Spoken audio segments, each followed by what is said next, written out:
Right, ಇವತ್ತು ಈ ಪ್ರಕರಣದ A1 ಮೇಡಮ್ ಪವಿತ್ರ ಗೌಡ ಇವರ ನಿವಾಸದಲ್ಲಿ ಸ್ಪಾಟ್ ಮಹಜರನ್ನ ಮಾಡುವ ಸಲುವಾಗಿ ಪೊಲೀಸರು ಆಕೆಯನ್ನ ಕೂಡ ನಿವಾಸಕ್ಕೆ ಕರ್ಕೊಂಡು ಬಂದಿದ್ರು.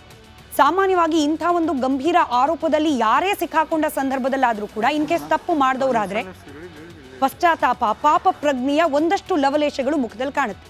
ಇನ್ ಕೇಸ್ ತಪ್ಪಿ ಮಾಡದೇ ಹೋದ್ರೂ ಕೂಡ ಇಂಥದ್ದೊಂದು ಆರೋಪ ನನ್ನ ತಲೆ ಮೇಲೆ ಬಂತಲ್ಲ ಅನ್ನೋ ಒಂದು ದುಗುಡ, ಆ ಒಂದು ಆತಂಕ ಅದಾದರೂ ಮುಖದಲ್ಲಿ ಕಾಣೋಕೆ ಸಿಗತ್ತೆ.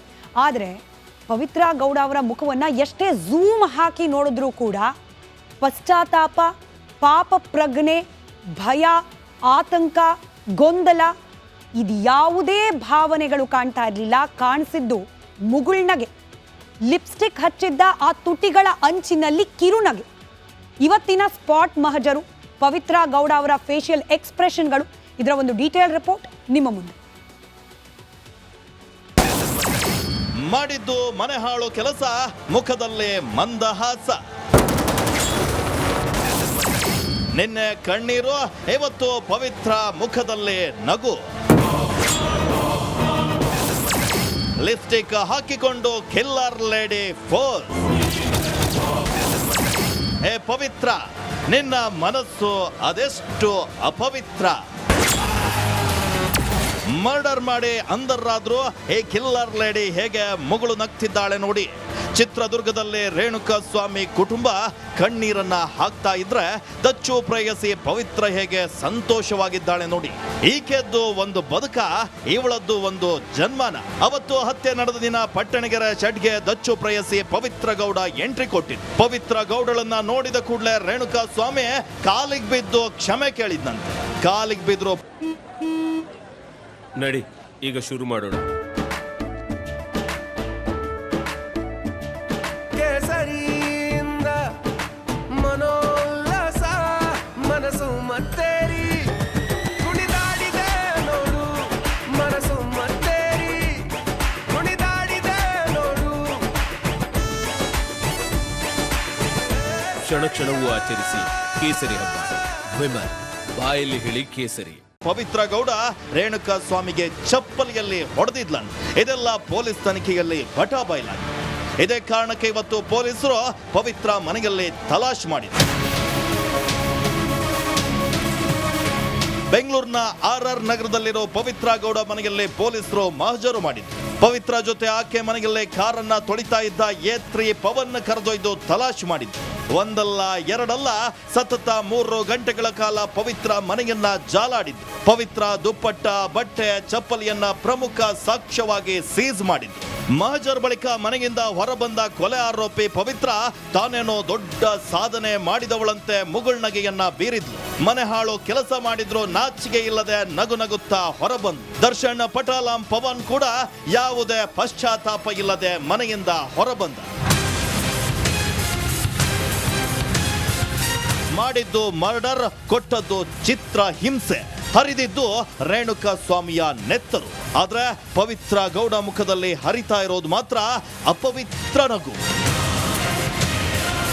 Bureau report, republic Kannada.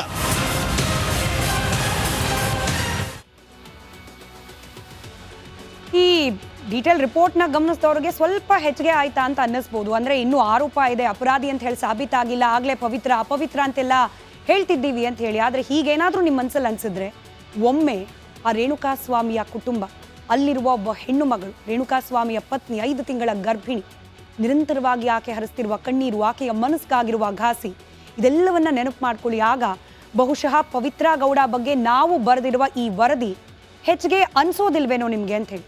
ಚಿತ್ರದುರ್ಗದ ರೇಣುಕಾ ಸ್ವಾಮಿ ಅವರ ಮರಣೋತ್ತರ ಪರೀಕ್ಷೆಯ ರಿಪೋರ್ಟ್ನ ಒಂದಷ್ಟು ಅಂಶಗಳು ಮಾಧ್ಯಮಗಳಿಗೆ ಲಭ್ಯವಾಗಿದೆ.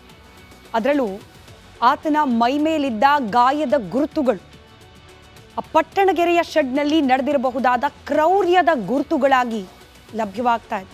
ಯಾವೆಲ್ಲ ರೀತಿ ಆತನ ಮೇಲೆ ಹಲ್ಲೆ ನಡೆಸಲಾಯಿತು, ಯಾವೆಲ್ಲ ವಸ್ತುಗಳಿಂದ ಹಲ್ಲೆಯನ್ನ ಮಾಡಲಾಯಿತು, ಇದರ ಇಂಚಿಂಚು ಮಾಹಿತಿಯನ್ನ ಕೂಡ ಪೊಲೀಸರು ಕಲೆ ಹಾಕ್ತಿದ್ದಾರೆ. ಅದಕ್ಕೆ ಪೂರಕವಾಗಿ ಇವತ್ತು ಲಭ್ಯವಾಗಿರುವ ಈ ಮರಣೋತ್ತರ ಪರೀಕ್ಷೆಯ ರಿಪೋರ್ಟ್ನಲ್ಲೂ ಕೂಡ ಈ ರಾಕ್ಷಸಿ ಕೃತ್ಯದ ಒಂದಷ್ಟು ಅಂಶಗಳು ಬಯಲಾಗ್ತಾ ಇದೆ.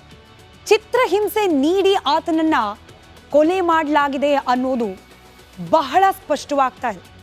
ಕೇವಲ ಹೊಡೆದದ್ದು ಮಾತ್ರವಲ್ಲ, ಎಲೆಕ್ಟ್ರಿಕ್ ಶಾಕ್ ಕೂಡ ನೀಡಿದ್ದಾರೆ ಆತನಿಗೆ ಅನ್ನೋದು ಕೂಡ ಪೋಸ್ಟ್ ಮಾರ್ಟಮ್ ರಿಪೋರ್ಟ್ನಿಂದ ಬಯಲಾಗಿದೆ.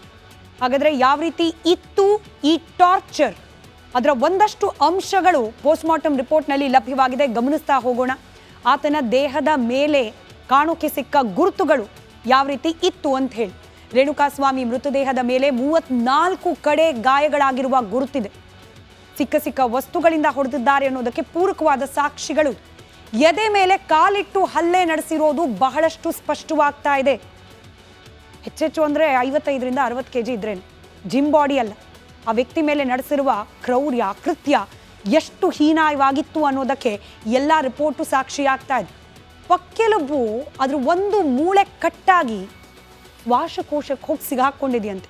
ರಿಬ್ ಗೇಜ್ ಅದರಲ್ಲಿರ್ತಕ್ಕಂಥ ಒಂದು ಮೂಳೆ ಮುರಿದು ಹೋಗಿ ಶ್ವಾಸಕೋಶಕ್ಕೆ ಸಿಗಾಕೊಂಡಿದೆಯಂತೆ. ಅಂದರೆ ಇನ್ನೆಷ್ಟರ ಮಟ್ಟಿಗೆ ಭೀಕರವಾದ ಹಲ್ಲೆ ಆತನ ಮೇಲೆ ಆಗಿರಬಹುದು ಅನ್ನೋದನ್ನು ಅಂದಾಜು ಮಾಡಿಕೊಳ್ಳಿ.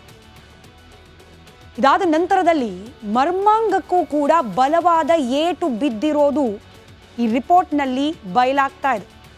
ಏನೋ ಅಶ್ಲೀಲವಾಗಿ ಮೆಸೇಜ್ ಕಳಿಸಿದ್ದ ಅನ್ನೋದಕ್ಕೇನಾದರೂ ಪ್ರತೀಕಾರ ತೀರಿಸ್ಕೊಳ್ಳಿಕ್ಕೇನಾದರೂ ಈ ರೀತಿ ಹಲ್ಲೆ ಮಾಡಿದ್ರ ಗೊತ್ತಿಲ್ಲ. ಪೊಲೀಸರ ತನಿಖೆ ಅದನ್ನು ಸಾಬೀತು ಮಾಡಬೇಕಾಗಿದೆ. ಆರೋಪಿಗಳ ಹೊಡೆತಕ್ಕೆ ದೇಹದ ಹಲವೆಡೆ ರಕ್ತ ಹೆಪ್ಪುಗಟ್ಟಿದೆ.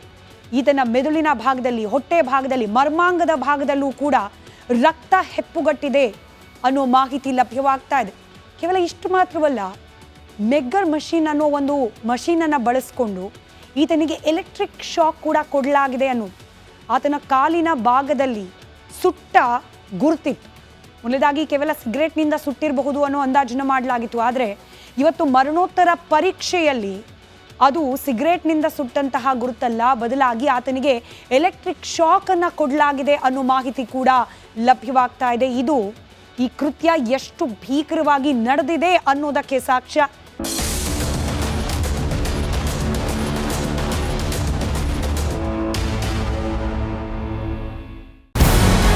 ನಮಸ್ಕಾರ, ಕರ್ನಾಟಕ ಪ್ರೈಮ್ ಟೈಮ್ಗೆ ಸ್ವಾಗತ. ನಾನು ಜಯಪ್ರಕಾಶ್ ಶೆಟ್ಟಿ. ಇಡೀ ಕರ್ನಾಡು ಇವತ್ತು ರೆಬೆಲ್ ಆಗಿ ನಿಂತಿದೆ. ಈ ಹಗರಣಗಳನ್ನು ಸದನದಲ್ಲಿ ಪ್ರಸ್ತಾಪ ಮಾಡಲು ಕೂಡ ಕಾಂಗ್ರೆಸ್ ಹಿಂದೇಟು ಹಾಕಿದ್ದೇಕೆ? ನಿಮ್ಗೆ ಸಂಬಳ ಅದಕ್ಕೆ, ನಿಮಗೆ ವಾಹನ ಅದಕ್ಕೆ, ನಿಮಗೆ ವೆಪನ್ ಅದಕ್ಕೆ, ನೀವು ಅದನ್ನು ಸೆರೆ ಹಿಡಿಬೇಕಾಗಿತ್ತು. ನೀವು ವಿದ್ಯುತ್ ಬರ ಇದೆ ಅಂತ ಹೇಳ್ತಾ ಇದ್ದೀರಿ, ಎಲ್ಲಿ ಬರ ಇದೆ ನೀವು ಹೇಳಬೇಕು. ಪಾಕಿಸ್ತಾನ್ ಆಕ್ಯುಪೈಡ್ ಕಾಶ್ಮೀರ್ ಅದು ಎಂದೆಂದಿಗೂ ನಮ್ಮದು. 40 ಮೆಷಿನ್ಗಳು ತಂದಿತ್ತು ನೋಟ್ ಎಣಿಸುವುದಕ್ಕೆ, ಅದೇ ಹಾಳಾಯಿತು. ಮಥುರಾದ ಗಲಾಟೆ ಇದೆಯಲ್ಲ, ಅದು ಸ್ಥಳೀಯವಾಗಿ ಕೂತು ಪರಿಹರಿಸಬಹುದಾದಂಥ ಕಾನೂನಿದೆ. ಗ್ಯಾರಂಟಿ ಯೋಜನೆಯಿಂದ ನಷ್ಟ ಆಗಿದೆ, ಲಾಭ ಆಗಿದೆ, ದಯವಿಟ್ಟು ಹೇಳಿ. Dawood Ibrahim most wanted criminal ಯಾವಾಗಾದ ಅಂದರೆ ಇಲ್ಲಿ ತನಕ ಭಾರತ ದೇಶದಲ್ಲಿ ಓರ್ವ ದಲಿತ ಪ್ರಧಾನಿಯಾದಂಥ ಇತಿಹಾಸವೇ ಇಲ್ಲ. ರಿಪಬ್ಲಿಕ್ ವರ್ಲ್ಡ್ ಆಪ್ ಇದು ಕೇವಲ ಅಪ್ಲಿಕೇಶನ್ ಅಲ್ಲ, ಸಮಗ್ರ ಸುದ್ದಿಗಳ ಸಂಪರ್ಕ ಮಾರ್ಗಕ್ಕೆ ಕ್ರಾಂತಿಕಾರಿ ಬದಲಾವಣೆ. ರಿಪಬ್ಲಿಕ್ ವರ್ಲ್ಡ್ ಆಪ್ ಕೇವಲ ಸುದ್ದಿ ಅಪ್ಲಿಕೇಶನ್ ಅನ್ನ ಪರಿಚಯ ಮಾಡ್ತಾ ಇಲ್ಲ, ಬದಲಾಗಿ ಡಿಜಿಟಲ್ ಸುದ್ದಿ ಬಳಕೆಯ ಹೊಸ ಯುಗಕ್ಕೆ ನಾಂದಿ ಹಾಡ್ತಾ ಇದೆ. ಇದೊಂದು ಬ್ರೇಕಿಂಗ್ ನ್ಯೂಸ್, ಪ್ರಭಾವಶಾಲಿ ಕಾರ್ಯಕ್ರಮಗಳಿಗೆ ಗಟ್ಟಿಯಾದ ವೇದಿಕೆ. ರಿಪಬ್ಲಿಕ್ ವರ್ಲ್ಡ್ ಅಪ್ಲಿಕೇಶನ್ ಈಗ ಲೈವ್ ಆಗಿದೆ. ಗೂಗಲ್ ಪ್ಲೇ ಸ್ಟೋರ್ ಮತ್ತು ಆಪಲ್ ಆಪ್ ಸ್ಟೋರ್ ಎರಡರಲ್ಲೂ ಲಭ್ಯವಿದೆ. ಈಗಲೇ ಡೌನ್ಲೋಡ್ ಮಾಡಿ.